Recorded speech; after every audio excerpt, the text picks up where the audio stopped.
I'm 8 months pregnant, and my husband's mother says I owe her money while he lets her treat me like garbage. When I first saw the positive pregnancy test, I expected tears of joy, hugs, and a wave of excitement from my husband. Instead, it felt like something inside him shifted almost immediately, and not in a good way. The first few weeks were fine. He went with me to my appointments. He smiled when we talked about baby names, and he even bragged to a couple of his friends that he was going to be a dad. But soon after, his behavior started changing. Subtly at first, then in ways I could no longer ignore. It wasn't just mood swings or stress. It was the way he blocked the door whenever we argued, standing there with his arms crossed, preventing me from leaving the room to cool down. He said he just wanted to sort things out right away, but to me, it felt suffocating.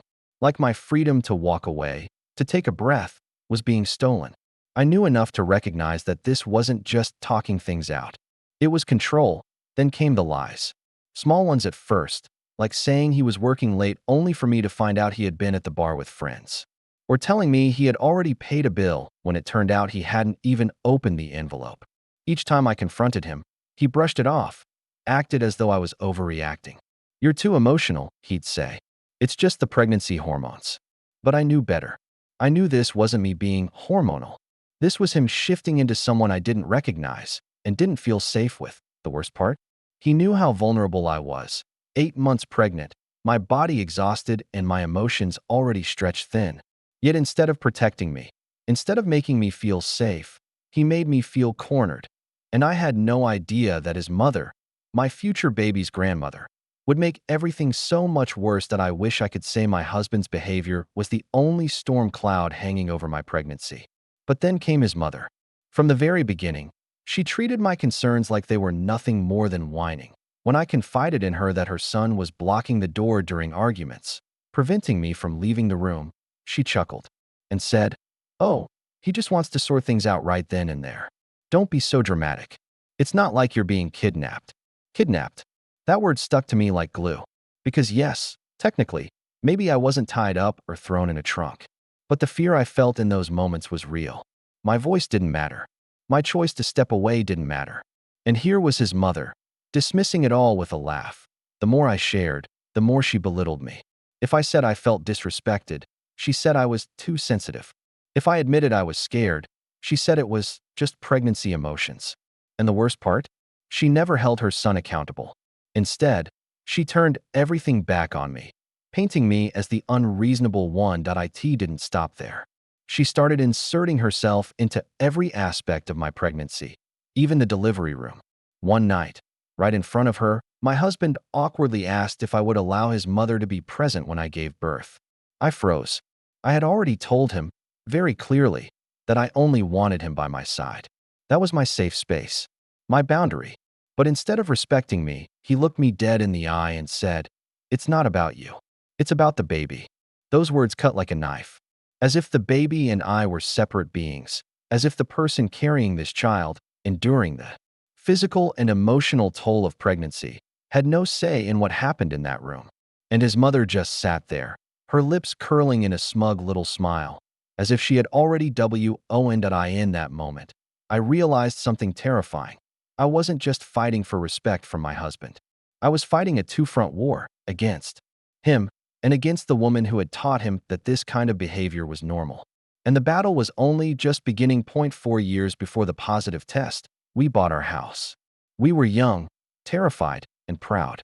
I put down my half of the deposit from savings I'd scraped together with overtime shifts and weekends I can't get back.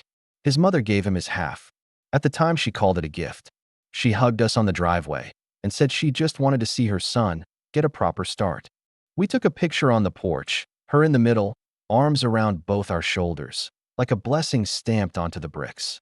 Fast forward to 8 months pregnant, ankles swollen, lower back a constant throb, and that gift suddenly had a new name. It happened over tea at her kitchen table. The same one where she'd shelled peas when he was a boy, where family stories were told and retold until they felt like law. She had a stack of printouts she never actually referred to, just fanned like playing cards. With a perfectly even voice, she said the money she'd given us wasn't a gift. It was a loan. And now that our marriage was unstable, She needed to make sure she got her money back before any equity was split. I blinked. It wasn't to us, I said as calmly as I could. You gave your son his half of the deposit. I put my half in cash from my savings. We're joint owners, 50-50. Her smile didn't move. Don't get clever. The loan comes out first. It wasn't a loan, I repeated. You called it a gift. More than once. I could hear my own heartbeat in my ears. And even if it were a loan, it would be between you and your son, because the funds covered his share. She tilted her head, eyes glassy with the kind of contempt that pretends to be patience. There you go with your intellectual rubbish, she said, the words dipped in sugar and poison. What are you now, a businesswoman? I felt heat lick up my throat. It wasn't just the insult, it was the casual rewrite of history, the way she wanted to reach backward and rename an event until it served her best in the present. I looked at my husband, waiting for him to step in, to confirm what we both knew was true, to say, Mom, you called it a gift. He didn't meet my eyes. He stared at his mug like the steam was suddenly fascinating. Say something, I asked him softly. Please. He cleared his throat. Maybe we should talk about it later, he mumbled. Everyone's stressed. Stressed? I said, laughing once, a small broken sound. She's calling me a liar while she tries to claw money out of an asset we literally built together. His mother leaned forward, lowering her voice as if she were teaching a child a lesson. Here's what's fair. My loan comes out first. Then whatever's left, you two split. That way you don't cheat me. That word, cheat, snapped something in me. I had done everything right. I had saved. I had paid bills. I had kept records. I had treated our home like a promise. And now, 8 months pregnant, I was being told that my carefulness was conniving, that my memory was manipulation, that my equity was hers to skim first because she'd decided the rules were different now. I tried again slower. The house is jointly owned. Deposits were equal. If there were a loan, it wasn't to me. It wouldn't come out before my share because your money didn't fund my equity. That's not how any of this works. She sat back and laughed, a short, delighted sound like she'd won a game. You really think you're going to outsmart me in my own family, she said. Adorable. It was the mocking that did it. Not the numbers, not even the lie. The mockery. I felt tears burn the back of my eyes. Not because she'd hurt my feelings, but because I could suddenly see the whole machine of this family clicking into place around me. This is how they keep power, I thought. Not by being right, but by being louder, older, more certain, and never backing down. Even when the facts aren't on their side, I stood up. The room swayed. The baby shifted hard under my ribs, and I pressed a hand to the table to steady myself. I'm going home, I said. I'm not having this conversation again. My husband followed me out to the car, voice low, conciliatory. She didn't mean it like that, he said. You know how she gets. I'll talk to her. You should have talked to her in there, I said, opening the door. You should have told the truth. He flinched. I didn't want to make it worse. It is worse, I said. It's worse when you let her rewrite history. It's worse when you let her treat me like a thief for something she gifted, and we all know it. He didn't answer. He put his hands in his pockets and looked at the pavement like it could tell him how to be a husband. That night, my phone lit up with messages, not from him, from her. Paragraphs. The words loan, family, fair, before equity repeated like a chant. She CC'd him on every text, as if this were a business negotiation and not my home, my pregnancy, my life. When I didn't respond, she called. When I didn't answer, she left a voicemail dripping with theatrical disappointment about how ungrateful I was after everything she's done. And then, as if the universe wanted to make sure I understood the lesson, my husband came home late, reeking of alcohol. He was soft and slurred, and when I begged him to stop escalating, to stop making me feel unsafe in the place where I sleep, he tossed his keys on the counter and muttered something ugly under his breath. I stood there with one hand on my stomach, feeling our daughter roll, and realized I was outnumbered by a narrative that rewarded the loudest voice and punished the quietest truth. That was the night I drafted my first boundary, not in a text, not as a threat, but in my head, as clear as a line drawn in wet concrete. No more conversations about loans. No more triangulating group texts. No more letting anyone else rename what we lived if they wanted to play with definitions. They could do it without me. And if my husband couldn't say gift, when gift was the truth, Then I would stop handing him the dictionary and start protecting the only person in this house who had no voice at all yet, the one pressing her small heel against my ribs, waiting to be born into a room where the adults chose safety over spectacle. The days after the loan fight felt like walking through fog. Every sound was muffled, every movement heavy. My body was already slow from the pregnancy, but now my mind dragged too, weighed down by the echo of her voice calling me a businesswoman, like it was a crime. And my husband's silence when I begged him to speak up that I tried to tell myself it would blow over. Families fight, right? Hormones make everything bigger, right? But the truth kept scratching at me, like a splinter under the skin. This wasn't just a disagreement about money. This was a glimpse into how little protection I could expect once the baby arrived. Because if his mother could twist reality this way now, what would stop her from twisting it later? From telling my daughter lies about me? From undermining me as a mother the same way she undermined me as a wife? I decided I had to set boundaries. Real ones. Not whispered pleas in the car, not vague suggestions.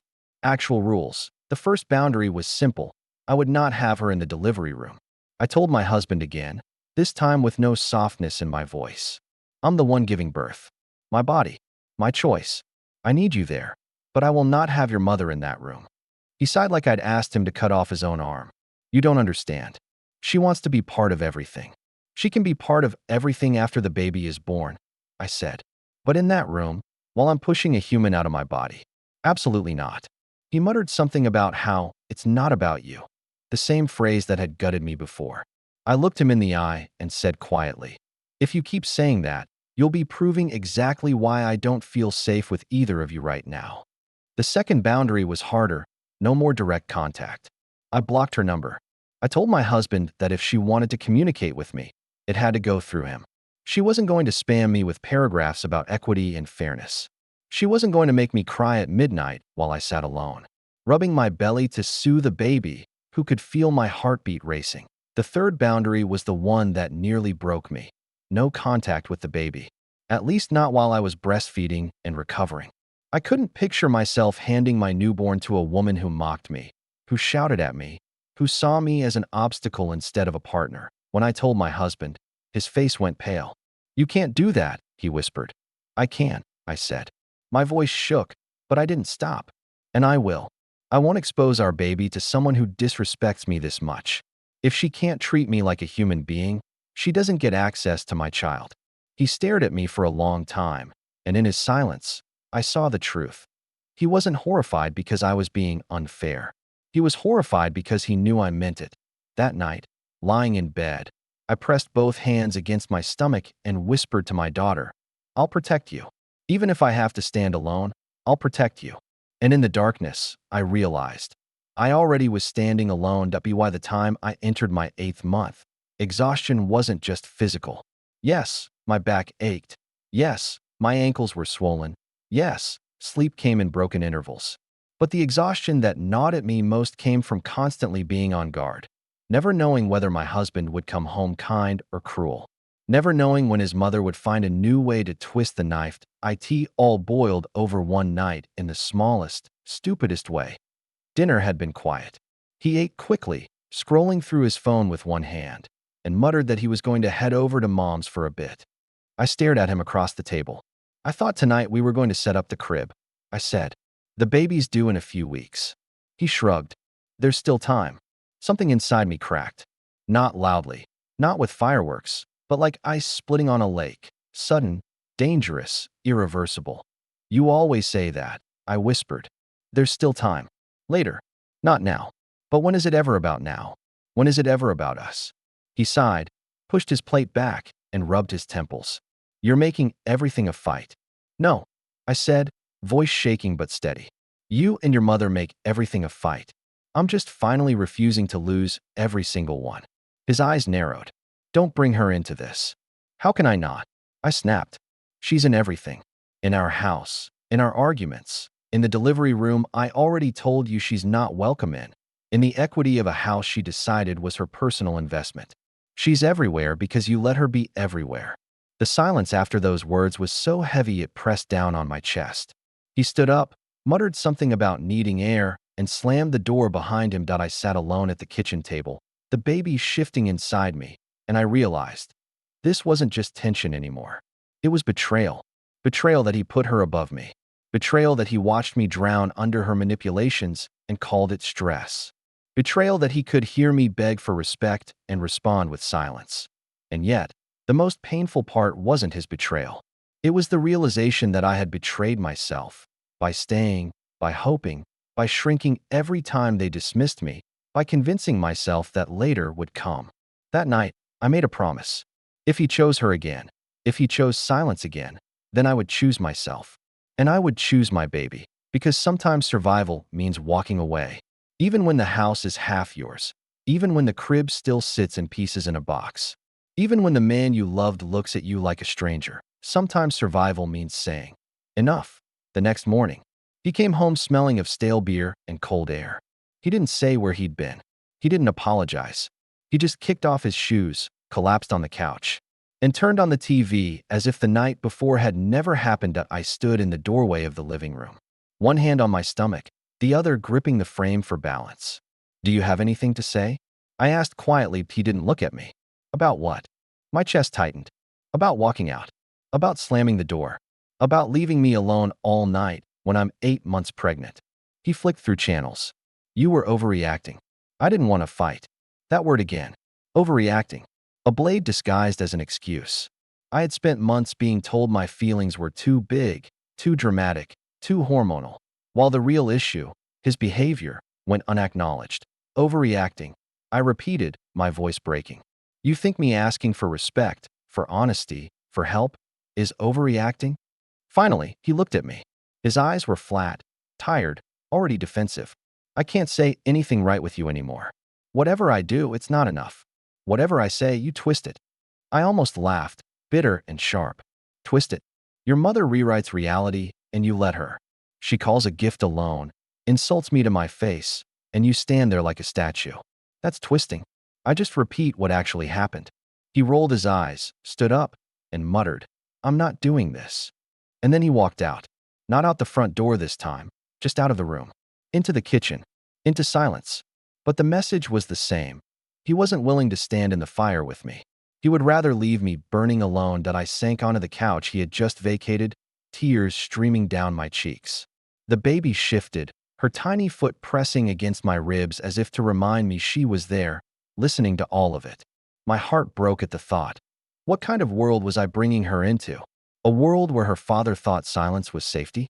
Where her grandmother thought manipulation was power? I whispered into the empty room, to her and to myself. "I'm not crazy. I'm not too much. And I'm not wrong for wanting more." For the first time, the words didn't feel like a defense. They felt like a decision forming in the quiet. One I couldn't take back. Because when silence speaks louder than words, you start to hear the truth you've been avoiding all along. I had been dreading the baby shower for weeks. On paper, it was supposed to be a celebration, friends, family, pastel decorations, tiny clothes folded in wrapping paper. But in reality, it was another battlefield I hadn't chosen. His mother offered to help plan. That should have been a warning. From the start, it was less about me and the baby, and more about her performance as the doting grandmother. She picked the venue, the cake, even the guest list, all without asking me. When I timidly suggested that I wanted something smaller, more intimate, she cut me off with, "This isn't just your event. It's about family." By the time the day arrived, I was already bracing myself. That I walked into the room to see her front and center, greeting guests as if she were the expectant mother. She had even set up a slideshow, old pictures of my husband, stories of his childhood, his journey to fatherhood. I wasn't in a single frame. It was as if the baby inside me had been conceived and carried without me at all. People congratulated her more than they congratulated me. "You must be so proud," they said. She glowed, soaking in the attention. I smiled politely, my hands resting on my belly, silently screaming inside. Then came the moment that snapped something deep inside me. We were opening gifts, and one of my friends had bought a handmade blanket with my daughter's name stitched into the corner. Before I could lift it up, his mother snatched it from my hands, held it high, and declared, "This is perfect. My granddaughter will love it at my house." The room went quiet. My cheeks burned. "Your house?" I asked, my voice trembling. She smiled sweetly. as if she hadn't just carved me out of my own child's future. Of course, she'll be spending plenty of time with me. I looked at my husband, begging him with my eyes to correct her. To say, no, Mom, she's our baby. She'll be with us. But he said nothing. He smiled weakly and sipped his drink, like silence would somehow smooth the jagged edges cutting me open. That was when I stood up. Slowly, carefully, one hand on my belly. The room blurred as I said, loud enough for everyone to hear. She won't be spending time anywhere without me. And if you can't respect that, then you won't be spending time with her at all. The gasp in the room was audible. His mother's smile vanished, replaced by that tight, mocking smirk I'd come to know too well. My husband looked at me like I had just shattered porcelain. But I didn't care. For the first time in months, I felt clear, because if I didn't draw the line there, in front of everyone, in public, with no way for him to rewrite it later, then there would never be a line at all. That night, back at home, he accused me of embarrassing his family. I told him the truth. Your mother embarrassed herself. I just finally stopped covering for her. And in his silence, I heard it again. The choice he kept making. Not me. Not us. Not the baby. Her. Always her. The night after the baby shower, I lay in bed staring at the ceiling, my body aching from the weight of pregnancy and the emotional wreckage of the day. My husband had fallen asleep on the couch, like he so often did now. I could still hear the hum of the TV in the other room. It struck me that we were living parallel lives under the same roof, and that chasm between us was only widening that I kept replaying the moment with the blanket. The way his mother had claimed my unborn daughter as hers. The way he had smiled and said nothing. That silence was louder than any argument we had ever had. It was confirmation of what I already knew deep down. When push came to shove, he wasn't going to stand beside me. The baby kicked hard, almost painfully, and I pressed my hand to my stomach. I know, I whispered to her. I feel it too. The next morning, I sat at the kitchen table with a notebook. For the first time, I put everything down on paper. Every incident, every moment of disrespect, every time he'd chosen her over me. It was a long list. Too long for a marriage barely months old. When he finally shuffled in, hair messy, still half asleep, I slid the notebook across the table. Read it, I said. He frowned, flipping through the pages. What is this? It's my reality, I said. My voice was steady, almost calm. And it's the reason I've decided that your mother won't be part of our baby's life. Not now. Maybe not ever. He slammed the notebook shut. You can't do that. I can, I said softly, because I'm her mother, and my job is to protect her, even if that means protecting her from your family. His jaw tightened. You're making me choose. No, I said, meeting his eyes. You already chose. Every time you stayed silent. Every time you let her mock me. Every time you watched me cry and told me I was overreacting. You've been choosing her all along. I'm just finally choosing me. For a long moment, he said nothing, just stared at me with something between anger and disbelief, like he couldn't fathom that I'd really stand my ground this way. Then he muttered, "You'll regret this," and walked out. I sat there, my hands resting on my belly, my heart pounding. Maybe he was right. Maybe I would regret it. But as the baby shifted beneath my palms, I realized I'd regret it far more if I didn't stand up now. Because one day, my daughter will look at me and learn what it means to be strong. And I want her to see a woman who refused to be erased. The following week was tense in ways I'd never experienced before. My husband barely spoke to me, except for clipped one-word answers. He stayed later at work, or so he said, though I suspected he was spending most of his free time at his mother's. When he did come home, he hovered, restless, as though waiting for me to apologize. For what? I couldn't even begin to imagine. Then, one evening, as I was folding tiny baby clothes in the nursery, he came in. He didn't knock. He just leaned against the doorframe, arms crossed, his face tight with something between anger and exhaustion. We need to talk, he said flatly. That I didn't look up. Then talk. He exhaled sharply. This thing with my mom has gone too far. You're not thinking clearly. You're pregnant, you're emotional, and you're making decisions you'll regret. She's going to be part of this baby's life, whether you like it or not. I folded another onesie, set it gently in the drawer, and turned to face him. No, she isn't. Not while she treats me this way. Not while she disrespects me as a person, as your wife, and as this child's mother. His eyes darkened. So you're really going to make me choose? I swallowed hard, my heart pounding. I'm not making you do anything. I'm telling you that if you don't protect me and our baby from her, then I will. And that might mean protecting her from you, too. The words hung in the air like a threat, though I hadn't meant them that way. They were simply the truth. His jaw clenched. You can't just cut me out. I don't want to cut you out, I said softly, my throat thick with emotion. But if you keep siding with her, if you keep letting her trample over me, then you're leaving me no choice. Because I won't raise my daughter in a home where her mother is treated like she doesn't matter. For a moment, something flickered in his expression, doubt, fear, maybe even recognition. But just as quickly, it was gone.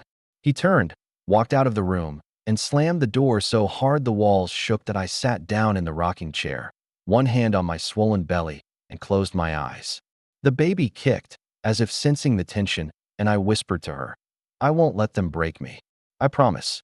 For the first time, I realized this wasn't just a marriage issue. It wasn't even just a mother-in-law issue. It was a question of survival. And I was ready to fight for it. The house was quiet when the breaking point finally came. Too quiet. My husband had stormed out after our argument. And for once, I didn't chase him, didn't beg him to come back, didn't wait up to hear the door slam again at 3 a.m. Instead, I sat in the nursery, surrounded by stacks of baby clothes, and listened to the silence that was in that silence that I finally admitted the truth.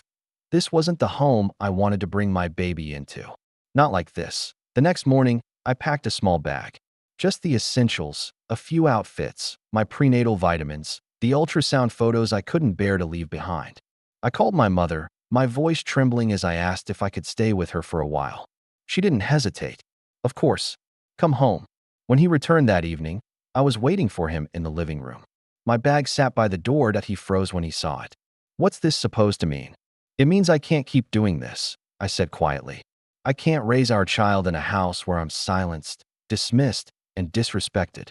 I've asked you to choose us, and every time, you've chosen her. So I'm choosing me. I'm choosing our baby. He laughed bitterly, shaking his head. So that's it. You're just leaving. I met his eyes, steady for the first time in months. No, I'm not just leaving. I'm saving myself before I disappear completely. He didn't stop me. Maybe he thought I was bluffing. Maybe he believed I'd come crawling back once the emotions settled. But as I closed the door behind me, bag in hand, I knew there was no going back to my mother's house. I lay in bed that night, my hand resting on my stomach, and whispered to my daughter, this is the start of something better, for both of us.